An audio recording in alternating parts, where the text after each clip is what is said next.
Önümüzdeki 10 yılda milyarder olamazsan bu muhtemelen senin suçundur. Bu sözler 20 yaşındaki Bitcoin milyoneri Eric Finman'a ait. İşte bugün arkanıza yaslanın dostlar. Sizinle bu kripto para milyonerlerinin sırlarını konuşacağız.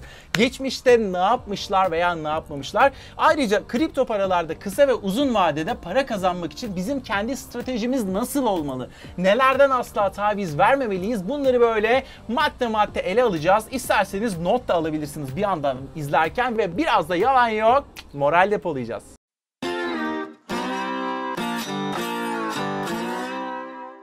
Ben Eren Caner. Başlamadan önce beni yeni videolar çekmek için teşvik etmek isterseniz bunun çok kolay bir yolu var. Kanalıma abone olmadıysanız hemen abone olup yanındaki zil butonuna dokunabilirsiniz ve bu videoyu beğenebilir, yorumlarınızı da gönderebilirsiniz diyerek şimdi dosyayı açalım. Az önce videoya başlarken Eric Finman'ın sözlerinden bahsetmiştim size. Önümüzdeki 10 yılda milyarder olamazsan bu muhtemelen senin suçun olur diye. Tamam, bu söz ve az sonra anlatacağım hikaye birazcık demagoji içeriği olabilir ama gelin önce Eric Finman kendi Bitcoin hikayesinde bize göre neyi farklı yapmış ona bir bakalım. Şimdi bu arkadaş dostlar 2011 yılında 12 yaşındayken sadece okula giderek bir şeyler yapamayacağını fark edip farklı bir şeyler daha yapmak istiyor. Ailesine gidiyor ve diyor ki 18 yaşına kadar çok para kazanırsam bana söz verin, benden okula devam etmemi istemeyeceksiniz diyor. Aslında çok yanlış bir bakış açısı bence. Çünkü okumak eşittir para kazanmak değildir. Okul size hayatı sorgulayabilme, zihninizi açabilme, farklı düşünebilme yetileri kazandırabilir. Ha, pasta sunar, yani sana o pastayı sunar, alırsın almazsın o ayrı. Neyse, ailesi bu isteğe okey diyor ve bizim Eric de gidiyor. Yıl 2011, işte o zamanlar Bitcoin 10 euro iken, yani büyükannesinin verdiği 1000 euro ile muhtemelen tam 100 tane Bitcoin alıyor. Gerçi 10 euro 12 dolar eder desek ve 2011'de Bitcoin'de en düşük fiyatın 30 cent, en yüksek fiyatında 15.40 dolar olduğunu düşünürsek o zamanın piyasa koşullarıyla Eric Finman bayağı bir yüksekten almış Bitcoin'i. Ama mesela Eric Finman bir Alman. Bir Amerikalı Bitcoin milyonerleri de var değil mi? Peki bizde niye milyoner düzeyinde biri yok? Bunu hiç düşündünüz mü? Vallahi dostlar, ben biraz bunu düşündüm. Burada samimi şekilde söylüyorum ki bunun bence bazı nedenleri var. İşte bu nedenleri anlatacağım şimdi ve bu nedenlerin üstesinden gelebilirsek hem bireysel ve toplumsal olarak gelişebiliriz hem de bir sonraki büyük para kazanma fırsatına hazırlıklı girebiliriz. Şimdi bu arkadaş 12 yaşındayken sadece okul bana bir şey katmayacak, üzerine koymam gerekli diye düşünmüş. Hatta düşünmekten öte bunu faaliyete geçirmiş. Biz mesela bir şeylerden memnun olmadığımızda ne yaparız genelde? Şikayet eder ve üzerine yatarız muhtemelen ama ben bundan memnun değilim, öyleyse bunu nasıl değiştirebilirim, geliştirebilirim diye genelde sorgulamayız. Genelde diyorum, istisnalar elbette var ama bu çocuk sorgulayıcı olmuş. En önemlisi bireyselleşebilmiş. Biz de bırak abi 12 yaşında tek başına yatırım kararı almayı, gidip 1000 lirayı böyle herhangi bir şeye yatırmayı, biz büyüyünce bile tek başına yemek yemeye çıkamıyoruz ya, yanımıza arkadaş arıyoruz. Pek bireyselleşemiyoruz. Bireyselleşmek derken telefona böyle gömülüp etrafından soyutlanmaktan bahsetmiyorum. Bundan değil, bireysel olarak iş yapmaktan bahsediyorum.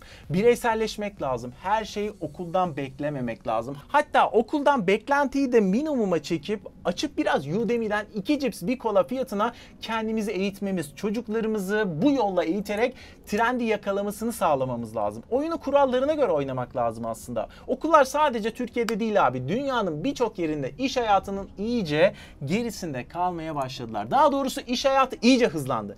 Durum böyle olunca abi, vallahi kimse kusura bakmasın ama eğitim alınacak yerler bence uzmanından Udemy'dir, Coursera'dır gibi böyle kaynaklar oldu yani. Bunları ben niye anlatıyorum biliyor musunuz? Çünkü tarihte bazı zamanlarda çok net kırılımlar olur. O kırılımlara dair öngörüsü olabilen, erken davranabilen her türlü kazanır diyerek ben size şimdi sorayım mesela. Yorum olarak lütfen aşağı yazın dostlar. Sizin ne kadar öngörünüz var? Yani kripto paralara, blockchain'e hakimiyetinizi nasıl değerlendiriyorsunuz? Günü kurtarmak amaçlı sadece kısa vadeli mi yaklaşıyorsunuz? Yoksa benim işim sadece alsat olsa bile ben tabiri caizse kazıklanmamak ve bu değişimlerin geleceğe etkisini görebilmek için teknolojik gelişmeleri de elimden geldiğince takip edip yeni çağın gerektirdiği şekilde okur yazar olmalıyım deyip harekete geçebiliyor musun? Buna karar verdiysen veya harekete geçtiysen seni buradan gerçekten çok tebrik etmek istiyorum.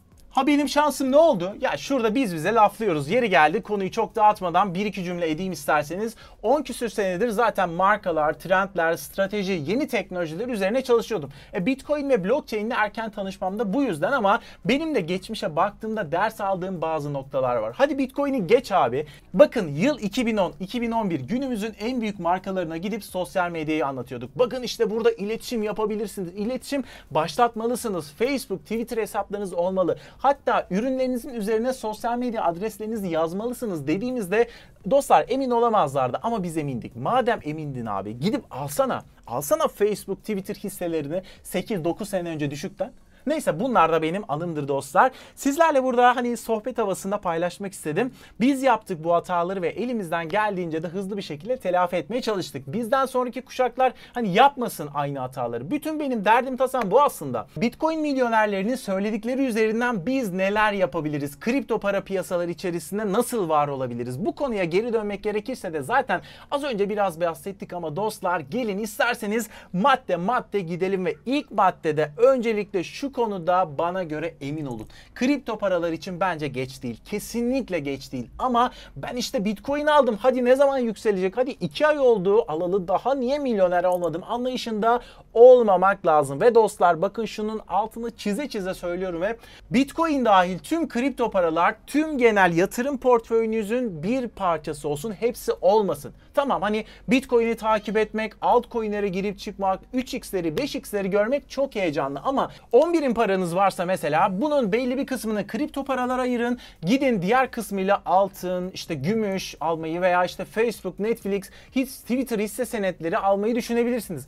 Böylelikle hani olmaz da kripto paraların battığı bir senaryoda bile siz tamamen batmazsınız. Bu da ikinci madde olsun dostlar, ve üçüncü maddede de kripto paraları, Bitcoin'i, blockchain'i sadece böyle aldım sattım tarafında olmayın. Alın işte ya, bir önceki videoda ben deepfake teknolojisinin dünyayı nasıl kavuracağından, kasıp kavuracağından ve Bitcoin'in, blockchain'in bu konuyu nasıl çözebileceğinden de bahsetmiştim.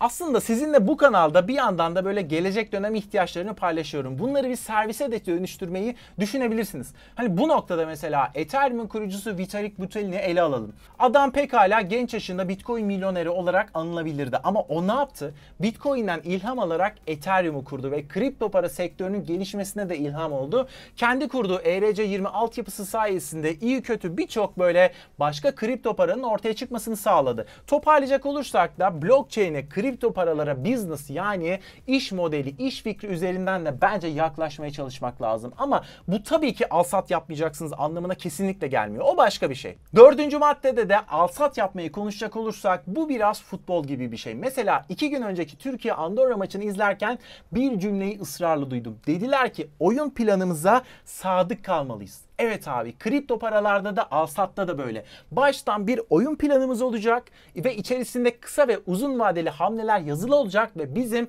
yapmamız gereken aceleci davranmadan bu oyun planına sadık kalmak.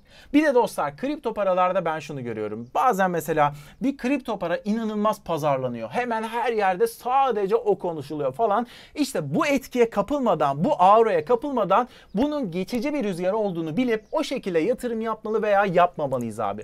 Ve 5. maddede de Bitcoin milyonerlerini gördüğümüz üzere bu işe uzun vadeli bakacağız abi. 1000 liram var mesela diyelim. 750 lirası uzun vadede, 250 lirası kısa vadede diyelim. 750 liraya hedef 5 sene koyduysan o orada çok acayip bir yükselişte para kazanma şansı yakalamadıysan duracak abi orada. 250 lirayı da işte baştan ufak ufak rakamlarla deneyerek bakmak lazım bir. 300 lira yapabiliyor musun? 500 lira yapabiliyor musun? Yoksa 200'e 150 liraya mı düşüyor? Buna bir bakmak lazım diyerek 6. maddede de özellikle Bitcoin dahil herhangi bir kripto para sert şekilde yükselip düştüğünde kripto paralarda etkisi yüksek insanların yaptığı açıklamaların bazen tamamen ters anlam taşıdığını bilmek lazım. Mesela Bitcoin düşecek, ben buradan işte 50 Bitcoin'imi bozuyorum dediklerinde bu tarz açıklamaları gördüğünüzde bunu Facebook'ta, Twitter'da veya YouTube'da canlı yapmadıkça bu söze gerçekten inanamazsın. İnanamazsın abi. 2-2 daha 4. 2017'de biz bizzat yaşadık bunları. Neyse bugün sizinle Bitcoin milyonerlerin neleri nasıl yaptıkları üzerinden bizler hem bireysel hem toplumsal olarak neler yapmalıyız bunları böyle konuşmak istedim. Bir de tüm bu anlatılan Bitcoin hikayelerin içerisinde böyle biraz süsleme, biraz böyle bir gaz verme, özendirme amacı olduğunu da bilin. Adam gider abi alsat yaparken gerçekten sinir harbi yaşar ama gelir işte süper aldım, Uber sattım, çok para kazandım der ve 5 kaybeder, 3 kazanır. O kaybettiği 5'in hiç lafı bile geçmez ama o kazandığı 3'ü allandıra ballandıra anlatır. Bu işler böyle abi. Realistik olmak lazım diyerek şimdi size bir de Telegram'ın Gram adlı token'ın özel satışının da yapıldığı ve 5 sene önce 2014 yılında kurulan, globalde de işte Cointelegraph'ta fazla tanınan ama Türkiye'de baktığımız zaman henüz pek de tanınmayan bir borsadan çok hızlıca bahsetmek istiyorum sponsorlu olarak. Böylece aslında yeni işleri de bir yandan tanımış oluyoruz. Kendimizi de güncellemiş oluyoruz dostlar. Bu kripto para borsasının adı Liquid. Linki bu videonun açıklama kısmında var ve dediğim gibi Telegram'ın token'ının ön satışının yapıldığı borsa burası ve bu borsa diyor ki bizde kesinlikle fake dediğimiz sahte hacimler yok. Sahte alsatlar yok diyor.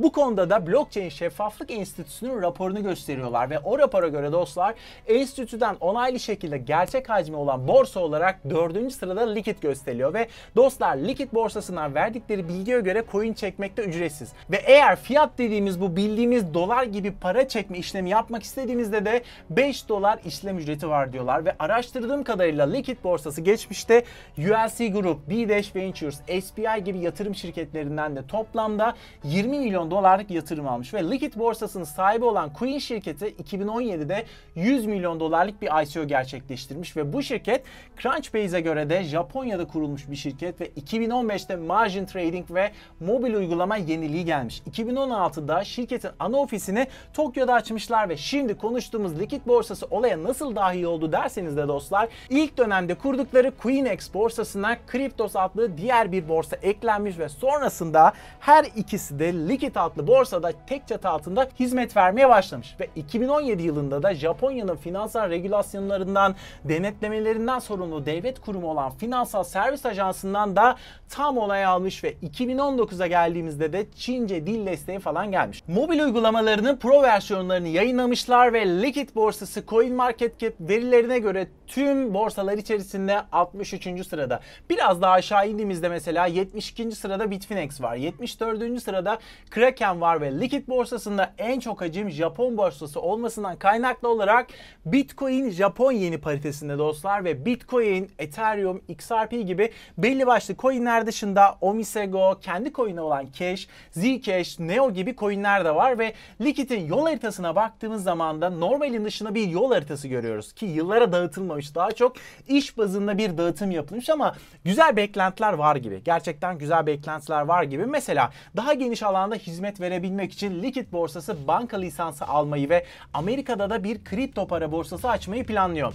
IE olarak kendi kripto paraları olan Cash ile girenlere de %5 ekstra bonus vermeyi hep iş listelerine almışlar. Bir de Liquid Black adında çeşitli ek özelliklerle donatılmış bir hesap türü daha açacaklar. Şimdi bunları konuştuysak başka bir şeyden daha ben bahsetmek istiyorum sizlere. Liquid'in açık iş pozisyonları da var. Yani Türkiye dışında iş fırsatları kovalıyorsanız bir bakın abi. Amerika'da, Atlanta'da, Tokyo'da açık pozisyonlar var.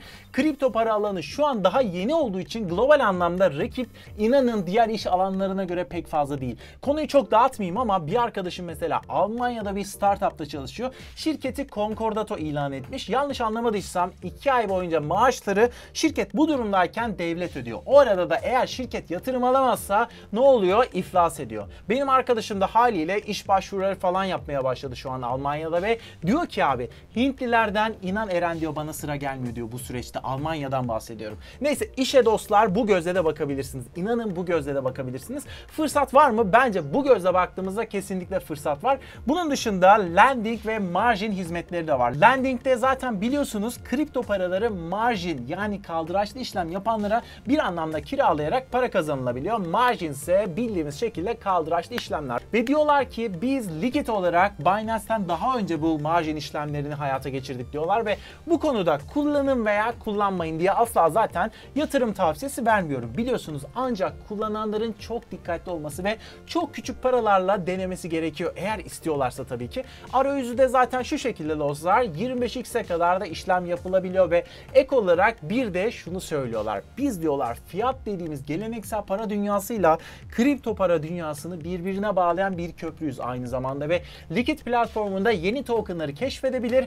IEO dediğimiz borsanın kendi ön satışlarına katılabilirsiniz de diyorlar. Toparlayacak olursak belli bir geçmişi olan bir borsa gibi duruyor ve belli bir hacmi de yakalamış ki CoinMarketCap'te BitMinex ve Kraken gibi borsaları geçmiş zaten. Yine de tabii adımları sağlam atmakta her zaman fayda var.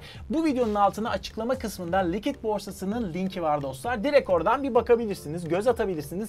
İsterseniz de kayıt olabilirsiniz dostlar. Şimdi bonus bilgiye geçme vakti. Biliyorsunuz her bölümde bonus, kafa açıcı, zihin açıcı. Elimden geldiğince bu tarz bilgileri paylaşmaya çalışıyorum videonun sonunda. O yüzden videoları sonuna kadar izlemenizde fayda var diyerek bugünün bonus bilgisi şu dostlar. Amerikan tarihinde yabancı dille yapılmış tek anlaşma hangi dilde biliyor musunuz? Türkçe dilinde. Bu bölüm bu kadardı. Videolarımı izlediğiniz için teşekkür ederim. Bana teşekkür etmek için lütfen kanalıma abone olup zile dokunmayı ve videolarımı beğenip bu anlattığım konularla ilgili düşüncelerinizi, yorumlarınızı hemen aşağıya yazmayı unutmayın. Hoşça kalın. Kripto Sözlük'te kalın.